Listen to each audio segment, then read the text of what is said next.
नमस्कार मंडळी, श्री स्वामी समर्थ सगळ्यांना. आपलं सगळ्यांचं पुन्हा एकदा स्वागत आहे. तर आजच्या व्हिडिओमध्ये आपण नवीन माहिती जाणून घेणार आहोत. आज आपण जी माहिती जाणून घेणार आहोत ती खास श्रावण महिन्याच्या शनिवार निमित्त जाणून घेणार आहोत. कारण उद्या आहे श्रावण महिन्यातला पहिला शनिवार. श्रावण महिन्यामध्ये जसं श्रावण सोमवारला महत्त्व असतं तसंच श्रावणी शनिवारला देखील महत्त्व असतं. बऱ्याच ठिकाणी श्रावणी शनिवारचं व्रत देखील केलं जातं. आता श्रावण महिना म्हटला तर प्रत्येक दिवस महत्त्वाचा असतो. प्रत्येक दिवसाचं वेगळं आणि विशेष असं महत्त्व असतं. त्यामुळे संपूर्ण श्रावण महिना आपल्याला सेवा या करायच्या आहेत. पण सोमवार आणि शनिवार हे 2 दिवस जे आहेत ते बघा, आठवडाभर तुम्हाला जरी सेवा करायला जमल्या नाहीत, तर कमीत कमी या 2 दिवशी तरी आपल्याला थोडासा वेळ काढायचा आहे आणि जमेल तशा सेवा करायच्या आहेत. आता श्रावण महिन्यातील शनिवारी आपण ज्या काही सेवा करणार आहोत, त्या कशासाठी आपल्याला करायच्या आहेत? तर बघा, आपल्या घरामध्ये पितृदोष असतो किंवा मग आपल्या पत्रिकेमध्ये कालसर्पदोष असतो, शनीची 7.5 असते किंवा मग शनीची महादशा वगैरे सुरू असते, शनीचं जे स्थान आहे ते कदाचित खराब असू शकतं आणि मग आपल्याला बऱ्याच समस्यांचा सामना करावा लागतो. आणि अशा परिस्थितीमध्ये जर आपण श्रावण महिन्यातील शनिवारी काही विशेष सेवा केल्या तर निश्चितच आपल्याला त्यामध्ये सकारात्मकता जी आहे ती दिसून येते. यासोबतच बघा, शनी देवता म्हटलं तर न्यायाचे देवता आहेत, न्यायप्रिय असे देवता आहेत ते. त्यामुळे आपलं कर्म जे आहे ते देखील आपल्याला चांगलं ठेवायचं आहे. तर बघा, आता उद्या पहिला श्रावण शनिवार आहे आणि या पहिल्या श्रावण शनिवारच्या निमित्त आपल्याला कोणती महत्त्वाची कामं करायची आहेत, त्याचप्रमाणे कोणत्या सेवा करायच्या आहेत, हे सगळं काही आपण आजच्या व्हिडिओच्या माध्यमातून सविस्तररित्या जाणून घेणार आहोत. त्यामुळे व्हिडिओ शेवटपर्यंत स्किप न करता पहा. चॅनलवरती जर तुम्ही नवीन असाल तर चॅनलला सबस्क्राईब करून घ्या, जेणेकरून असेच माहितीपूर्ण व्हिडिओ जे आहेत ते तुमच्यापर्यंत वेळेवरती पोहोचतील. आणि आजच्या व्हिडिओमधली जर माहिती तुम्हाला आवडली तर व्हिडिओला लाईक देखील करा. तर बघा, आता उद्या आपल्याला सकाळी लवकरच उठायचं आहे. त्यानंतर आपल्या अंघोळीच्या पाण्यामध्ये आपल्याला काळे तीळ टाकायचे आहेत आणि या पाण्याने आपल्याला अंघोळ करायची आहे. बघा, काळे तीळ म्हटलं तर खूप विशेष मानले जातात. आपण ज्या काही पितरांच्या सेवा करत असतो त्यामध्ये काळ्या तिळांचं विशेष असं महत्त्व असतं. आपण तर्पण विधी करतो त्यामध्ये देखील काळ्या तिळांना विशेष महत्त्व असतं. त्याचप्रमाणे बघा, आपण जेव्हा पितरांसाठी घास ठेवतो, नैवेद्य ठेवतो, त्यावेळेला देखील त्यावरती काळे तीळ हे टाकले जातात. या व्यतिरिक्त काळ्या तिळांनी दृष्ट देखील काढली जाते. तर अशाच पद्धतीने हे काळे तीळ आपल्याला आपल्या अंघोळीच्या पाण्यामध्ये टाकले आपण तर नक्कीच आपल्यामध्ये जी काही निगेटिव्हिटी आहे ती निघून जाण्यासाठी आपल्याला मदत मिळत असते आणि आपला पितृदोष दूर होण्यासाठी देखील आपल्याला मदत मिळत असते. तर नक्कीच हा एक छोटासा उपाय तुम्ही उद्या करून बघा. यानंतर म्हणजे अंघोळ झाल्यानंतर आपल्या संपूर्ण घरामध्ये आपल्याला गंगाजल शिंपडून घ्यायचं आहे किंवा मग गोमूत्र शिंपडून घ्यायचं आहे. आणि जर दोन्ही नसेल तर मग पाण्यामध्ये थोडीशी हळद टाकायची आणि हे हळदीचं पाणी आपल्या संपूर्ण घरामध्ये आपल्याला शिंपडून घ्यायचं आहे. त्यानंतर फरशी पुसत असताना ते जे पाणी आहे त्यामध्ये आपल्याला थोडंसं खडे मीठ टाकायचं आहे. म्हणजे जे जाडं मीठ असतं ते आपल्याला त्या पाण्यामध्ये टाकायचं आहे आणि संपूर्ण फरशी आपल्याला या पाण्याने पुसून घ्यायचं आहे. त्याचप्रमाणे मुख्य दरवाजा देखील आपल्याला याच पाण्याने पुसून घ्यायचा आहे. मुख्य दरवाजाच्या बाहेर जर अंगण असेल तर तिथे हे पाणी शिंपडायचं आहे किंवा मग फरशी असेल तर ती देखील आपल्याला याच पाण्याने पुसून घ्यायची आहे. बघा, अशा पद्धतीने आपण जेव्हा खडे मीठ टाकून म्हणजे जाडं मीठ टाकून जेव्हा फरशी पुसून घेतो तेव्हा जी काही नकारात्मकता आहे ती निघून जाण्यासाठी मदत मिळत असते. कारण मिठामध्ये नकारात्मकता शोषून घेण्याची क्षमता असते. त्यामुळे अशा पद्धतीने मिठाच्या पाण्याने आपण फरशी जर पुसून घेतली तर घरातली जी काही नकारात्मकता आहे ती निघून जाते आणि बाहेरची जी काही नकारात्मकता आहे ती घरामध्ये प्रवेश करत नाही. त्यामुळे हे एक काम आपल्याला उद्या करायचं आहे. यानंतर बघा, मुख्य दरवाजा आपला स्वच्छ करून घेतल्यानंतर आपल्या मुख्य दरवाजावरती आपल्याला 2 उपाय आपल्याला उद्या करायचे आहेत. त्यातला पहिला उपाय आपल्याला असा करायचा आहे की मुख्य दरवाजावरती आपल्याला एक दिवा उद्या प्रज्वलित करायचा आहे. आता तुम्ही कणकेचा दिवा देखील बनवू शकता किंवा जर पणती असेल तर ती वापरली तरी देखील चालेल.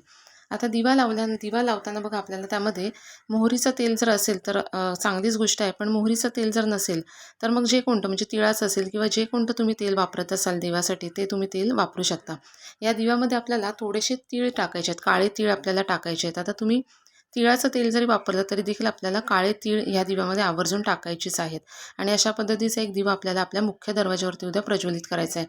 आपली उजवी बाजू म्हणजे घरामध्ये प्रवेश करताना जी उजवी बाजू आहे त्या बाजूला हा दिवा जो आहे तो ठेवायचा आहे.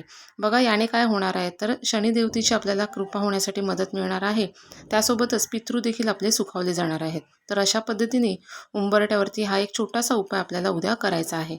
यानंतर बघा आपल्या उंबरठ्यावरती काही वस्तू देखील आपल्याला उद्या प्रज्वलित करायच्या आहेत. आता त्या कोणत्या, तर बघा छोटीशी वाटी घ्यायची, त्यामध्ये थोडेसे तांदूळ टाकायचे आणि त्यावरती 4-5 कापराच्या वड्या ठेवायच्या आहेत आणि त्या प्रज्वलित करायच्या आहेत. त्यासोबत आपल्याला काळे तीळ आणि पिवळी मोहरी जे ती टाकायची आहे. आणि हा जो धूर आहे तो तुम्ही संपूर्ण घरामध्ये देखील फिरवू शकता किंवा फक्त उंबरठ्यावरती जरी हे प्रज्वलित केलं तरी देखील चालणार आहे. आता हा जो उपाय आहे तो तुम्ही सकाळी किंवा संध्याकाळी कोणत्याही वेळेस करू शकता.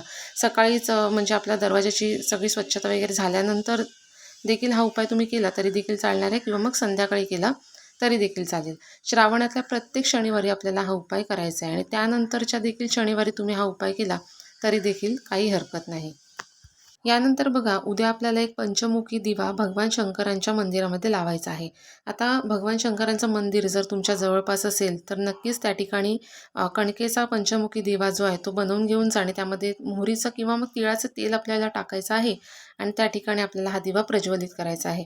दिवा प्रज्वलित करताना थोडेसे तांदूळ ठेवायचे आणि त्यावरती हा दिवा ठेवायचा आहे आणि त्यानंतर आपल्याला हा दिवा जो आहे तो प्रज्वलित करायचा आहे. दिवा प्रज्वलित केल्यानंतर बघा लगेचच घरी यायचं नाही आहे, तर त्या ठिकाणी बसून आपल्याला काही सेवा देखील करायच्या आहेत. त्या कोणत्या करू शकता, तर बघा भगवान शंकरांची 108 नामावली तुम्ही म्हणू शकता किंवा मग शनी चालीसा तुम्ही म्हणू शकता किंवा शिवचालीसा तुम्ही म्हणू शकता. जी कोणती सेवा तुम्हाला येत असेल ती सेवा आपल्याला तिथे बसून करायची आहे. यानंतर बघा पिंपळाच्या झाडाखाली देखील अशाच पद्धतीचा एक छोटा कणकेचा दिवा तुम्ही प्रज्वलित करू शकता. त्या दिव्यामध्ये थोडेसे काळे तीळ टाकायचे आणि हा दिवा आपल्याला पिंपळाच्या झाडाखाली प्रज्वलित करायचा आहे. बघा पिंपळाच्या झाडाची जेव्हा आपण पूजा करतो तेव्हा माता लक्ष्मीची आपल्यावरती तर कृपा होतेच, पण पितृदोषापासून मुक्तता मिळण्यासाठी देखील आपल्याला मदत मिळत असते. त्यामुळे अशा पद्धतीचा एक छोटासा दिवा जो आहे तो नक्कीच तुम्ही उद्या पिंपळाच्या झाडाखाली प्रज्वलित करण्याचा पुरेपूर प्रयत्न करा. या व्यतिरिक्त बघा श्रावण शनिवार निमित्त आपण कोणत्या सेवा करू शकतो, तर बघा आपल्याला श्रावण महिन्यानिमित्त भगवान शंकरांच्या पिंडीवरती अभिषेक तर करायचाच आहे. भगवान शंकरांची 108 नामावली घेऊन तुम्ही अभिषेक करू शकता किंवा मग फक्त ओम नमः शिवाय 11 वेळेस म्हणून अभिषेक तुम्ही करायला हरकत नाही. या व्यतिरिक्त तुम्ही घरामध्ये किंवा मग मंदिरामध्ये शिवस्तुती वाचू शकता किंवा मग शिवलीलामृतमधला 11वा अध्याय जो आहे तो तुम्ही वाचू शकता. जी काही तुम्हाला सेवा येत असेल ती तुम्ही नक्कीच करू शकता. अशा पद्धतीने सेवा केल्यामुळे नक्कीच भगवान शंकरांची आपल्यावरती कृपा होण्यासाठी आपल्याला मदत मिळत असते. यानंतर बघा उद्या श्रावणी शनिवार आहे, त्यामुळे तुमच्या जवळपास जर शनीचं मंदिर असेल तर नक्कीच त्या ठिकाणी देखील तुम्ही आवर्जून जा. शनीची जर 7:30 असेल तर प्रत्येक शनिवारी देवाला तेल अर्पण केलं जातं. आता तुमची जर 7:30 नसेल तरी देखील शनीची आराधना तुम्ही नक्कीच करू शकता. कारण बघा आपल्यावरती शनीची दृष्टी चांगली राहणं हे देखील गरजेचं असतं. कारण प्रत्येकाच्या कुंडलीमध्ये प्रत्येक ग्रह हा बसलेलाच असतो आणि त्याची दशा महादशा काय आहे हे देखील पाहणं खूप महत्त्वाचं असतं. त्यामुळे शनिदेवाची आराधना करणं कधीच वाया जात नाही.